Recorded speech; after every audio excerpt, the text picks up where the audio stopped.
વ્યાજખોરો સાવધાન, હવે સુરત પોલીસથી નહીં બચી શકો. સચિન જેઆઈડીસી પોલીસનો નવતર પ્રયાસ.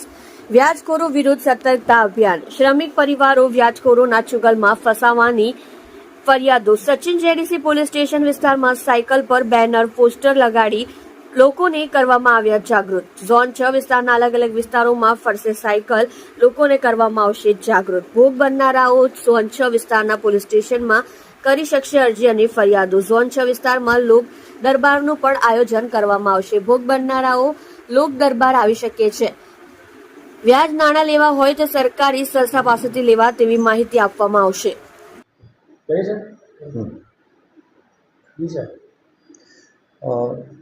જરૂરિયાતમંદ નાગરિકો એમની જરૂરિયાતને પહોંચી વળવા માટે કેટલીક વખત વ્યાજે નાણાં લેતા હોય છે.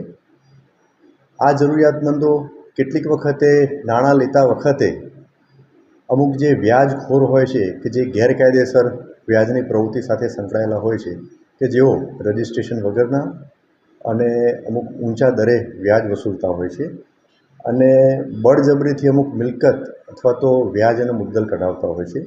તો એમના વિરુદ્ધમાં કાયદેસર કાર્યવાહી કરવા માટે સરકારશ્રી તરફથી અવારનવાર પોલીસ વિભાગને જરૂરી સૂચનાઓ આપવામાં આવતી હોય છે. એ અનુસંધાને ગુજરાતના ડીજી સાહેબ તરફથી હાલમાં 21/6/2024થી 31/7/2024 સુધીના સમયગાળા દરમિયાન એક સ્પેશિયલ ડ્રાઈવનું આયોજન કરવાનું તમામ જિલ્લા શહેરમાં સૂચના આપવામાં આવેલી છે. જે અનુસંધાને આ સ્પેશિયલ ડ્રાઈવ દરમિયાન અસરકારક કામગીરી થાય તેના માટે સુરત શહેરના પોલીસ કમિશનર શ્રી અનુપમસિંહ ગેહલોત સાહેબે સિનિયર ઓફિસર અને સાથે સાથે થાણા અમલદારને પણ જરૂરી સૂચના અને બ્રીફિંગ કરેલ છે. જે અનુસંધાને આજરોજ ઝોન 6ના નાયબ પોલીસ કમિશનર શ્રી રાજેશ પરમાર સાહેબની સૂચના અન્વયે આઈ ડિવિઝનના સચિન જીઆઈડીસી પોલીસ સ્ટેશનમાં એક ટ્રાયસિકલ એક બેનર લગાવી અને એની શરૂઆત કરવામાં આવેલી છે.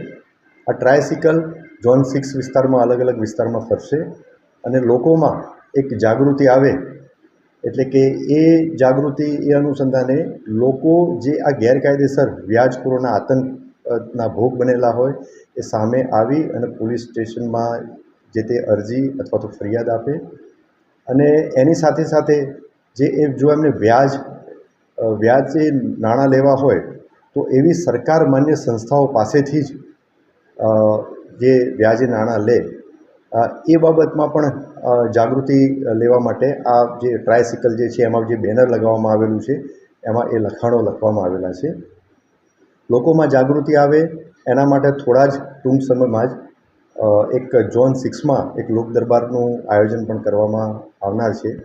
તેમાં આ લોકોની અંદર જે જાગૃતિ આવે તો લોકો જે ભોગ બનેલા હોય અને સામાન્ય નાગરિકો હોય એ આ લોક દરબારને એટેન્ડ કરે અને એ લોક દરબારમાં જે સરકાર માન્ય નાણાકીય સંસ્થાઓ જે છે એના પ્રતિનિધિ પણ હાજર રહેશે એવી વ્યવસ્થા કરવામાં આવનાર છે.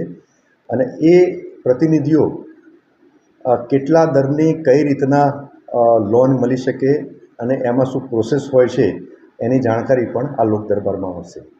તો આ બાબતે આ જે આપણા માધ્યમથી હું ફરીથી આહવાન કરું છું કે કોઈ પણ ગેરકાયદેસર વ્યાજની પ્રવૃત્તિમાં સંકળાયેલ વ્યાજખોરો વિરુદ્ધમાં કોઈ પણ અરજી કે ફરિયાદ હોય તો એ સંબંધિત પોલીસ સ્ટેશનમાં જઈ અને એમની ફરિયાદ કે અરજી આપી શકે છે. પોલીસ આ બાબતે ખૂબ જ કડક કાર્યવાહી અને તાત્કાલિક પગલાં લેશે એ બાબતે લોકોને આહવાન કરું છું.